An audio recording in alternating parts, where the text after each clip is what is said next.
When I first had the idea for this video, I could have sworn I had more microphones. I guess that's not the case.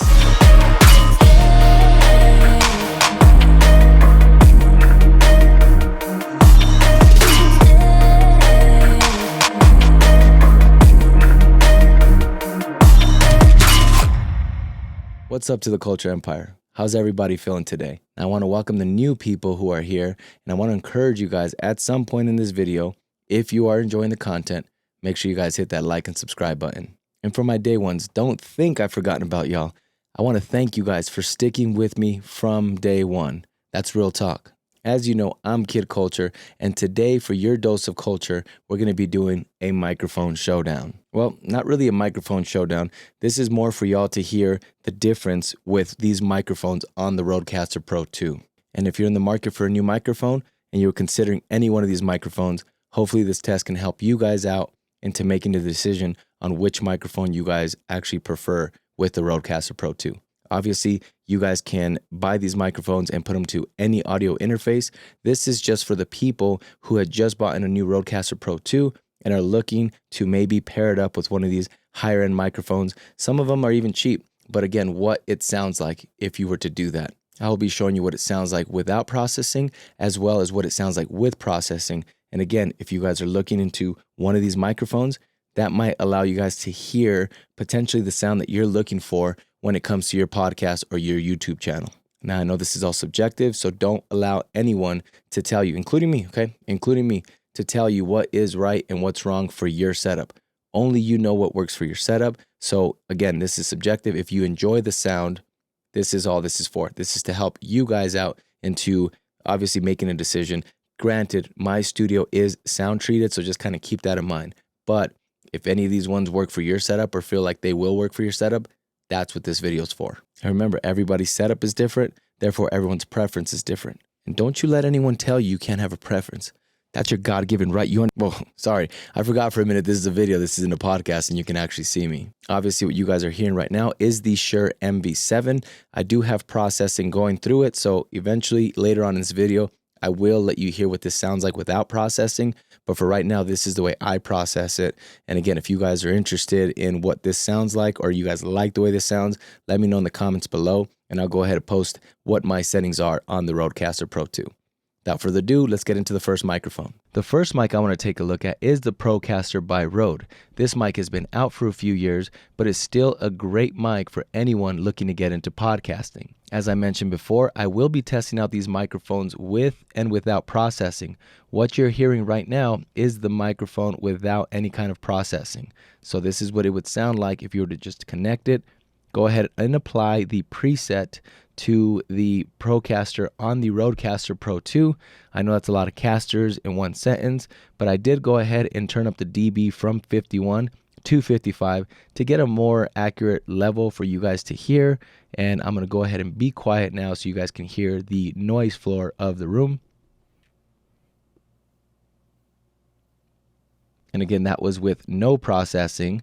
That is just straight how it sounds. The only thing I did is I turned up the volume a little bit, but this is what this mic sounds like. Now I have activated the processing, and this is the Procaster, almost said Rodecaster, the Procaster preset on the Rodecaster Pro II. So if you were to set the preset on here with the compression, all that stuff, set to the preset of podcasting mode, this is the sound you're going to get from this microphone. What do you guys think of the Rodecaster microphone? Not only does it sound good, but I think it also looks good. This is a great microphone. It's not too expensive. It's around the $200 mark. You can probably find it cheaper on the used market, eBay or something like that.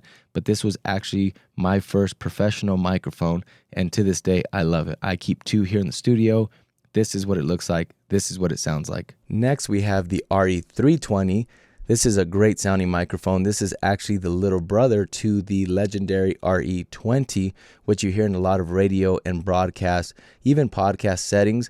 This is another dynamic microphone. I love the way this microphone sounds.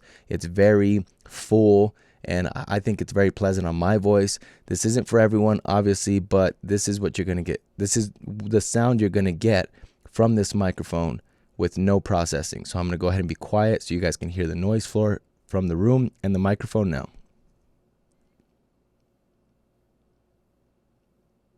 Now I've activated the processing for this microphone, but I will disclose this. It doesn't actually have a preset for the RE320, so I had to go ahead and just use the preset for the RE20. Again, this is the little brother to the legendary microphone, but this is with the preset for the RE20 turned on, and this is the sound that you're going to get. Still a great sounding microphone. Let me know if this works for you, what you guys think, if this sounds good. It sounds as though it's ducking out a little bit. I'm not sure why it's doing that. But again, this is just on a preset that is on the Rodecaster Pro II. You can obviously change that to sound a little bit better. So just kind of keep that in mind. If there is some kind of ducking from my headphones, it sounds like there is, but I'll check it in post. Now this is the Behringer B1 condenser microphone. This is actually one of my favorite right out of the box sounds for the price. Now this runs for about $99 right now, but if you look on the used market, I'm sure you can get it for somewhere between $70 and $75. It's a cheap microphone, but it doesn't sound cheap. It's actually a good sounding microphone, and you could do a lot with this one. Now this mic does come with switches, but again, this isn't a review of the microphone. This is more to hear what it sounds like with the Rodecaster Pro II. I have it on the flat setting just so you guys are aware.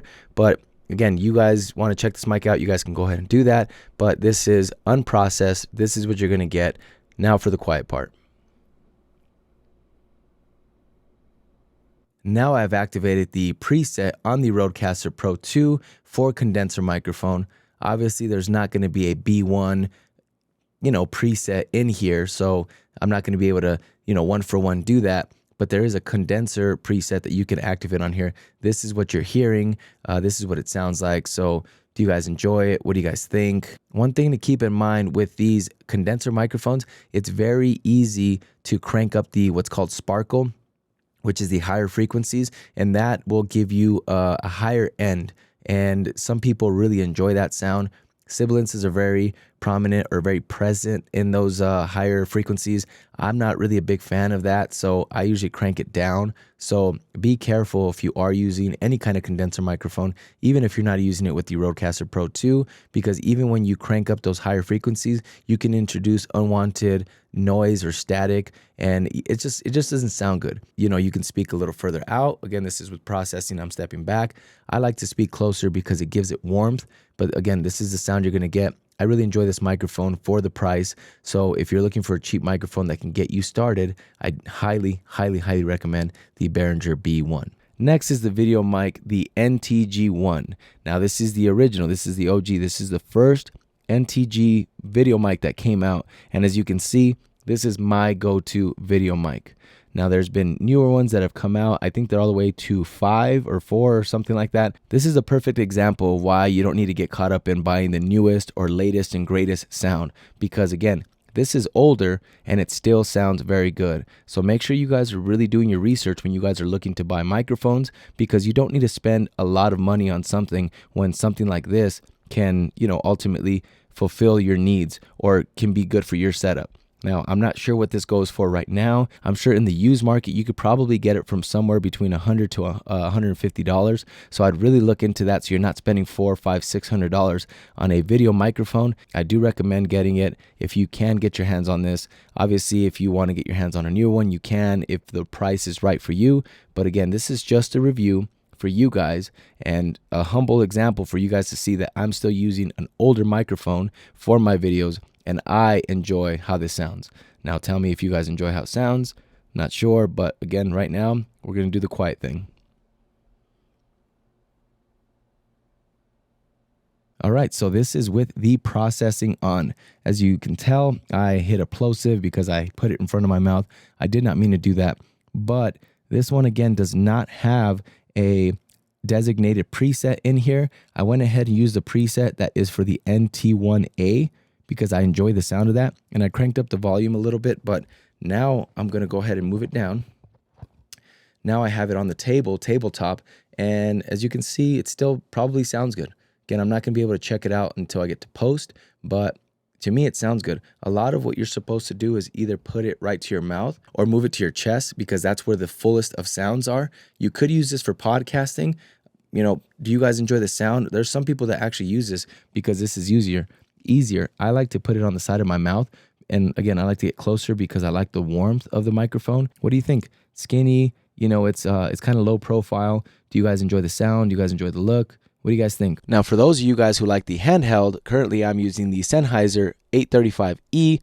I'm a huge fan of Sennheiser. They have great lav mics. They have great on-camera microphone mics. I use the 400, the MKE 400. I love that microphone. This is another good microphone.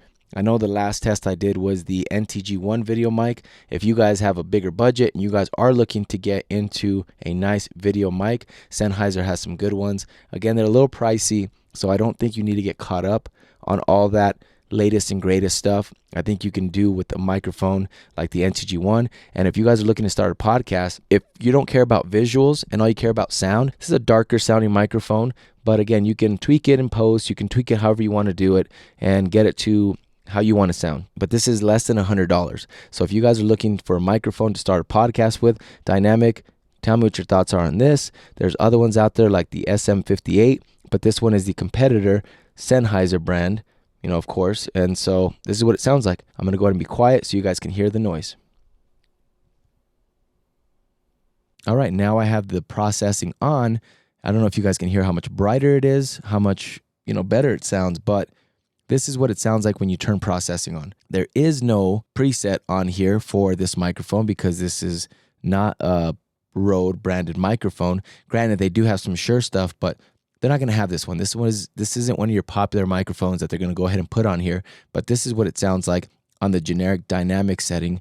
And let me know what you guys think. Is this sound something you guys are looking for or could live with for your podcast, especially if you just spent $600 or whatever it costs to get the Rodecaster Pro? I'll go ahead and take it off for the people who want to hear what it sounds like without it. Lastly, we have the mic that I started this video off with. So this mic that I have here is the Shure MB7. It is the version that has the XLR and the USB. This isn't a full review, so I'm not going to go through it, but I do have the SM7B pop filter on it.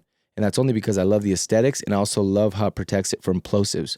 You can see my technique is sideways, side mouth. I do that so that way I don't pop into the microphone. But this is the Shure MB7. This whole time that I've been talking, even at the beginning of the video, it was with processing. So I want you guys to, full disclosure, know that. I'm going to go ahead and turn the processing off so you guys can hear what it sounds like and let me know if you guys enjoy the sound. Here is the mic without any kind of effects. Still kind of a darker microphone, but do you guys enjoy the sound of what it sounds like? This is it without no effects. Once again, this is straight out, just connected to it. I have the levels being between -12 and -6, just like on any microphone that I've been using today. So let me know what your thoughts are. I'm going to go ahead and be quiet now so you guys can hear the microphone as well as the room noise. All right, guys, there you have it. Let me know what you guys think in the comments down below. Did you guys get convinced by this video of a microphone you guys wanted to pair with the Rode Procaster 2 or Rodecaster 2? I'm sorry. Also, let me know if you guys had a mic in mind and after this video, you actually changed your mind to a different microphone. So let me know in the comments. I'd love to know what you guys think. I'd love to know your feedback, and I'd love to know if I was able to help you in some kind of way. I really want to know if I changed your mind on any kind of microphones. So again, make sure you guys are commenting below. As I mentioned earlier, if you enjoyed this video, please give this video a like and subscribe. And if you want to be notified whenever I release a new video, make sure you go into your settings and turn on notifications. If you want to get to know me a little bit better and see what my personality is like, I do have a podcast, the Culture Punch Podcast. Make sure you go check that out. For the people who have been listening to the Culture Punch Podcast, you might be able to tell, but I went ahead and did a revision to the cover art. So there's a revised version of the cover art. But as always, let me know what you guys think. Make sure you guys are looking for that question mark. That's me, baby. And from my new ones to my day ones, I want to thank you guys for coming along on this journey with me. Culture Empire, we're out. Peace.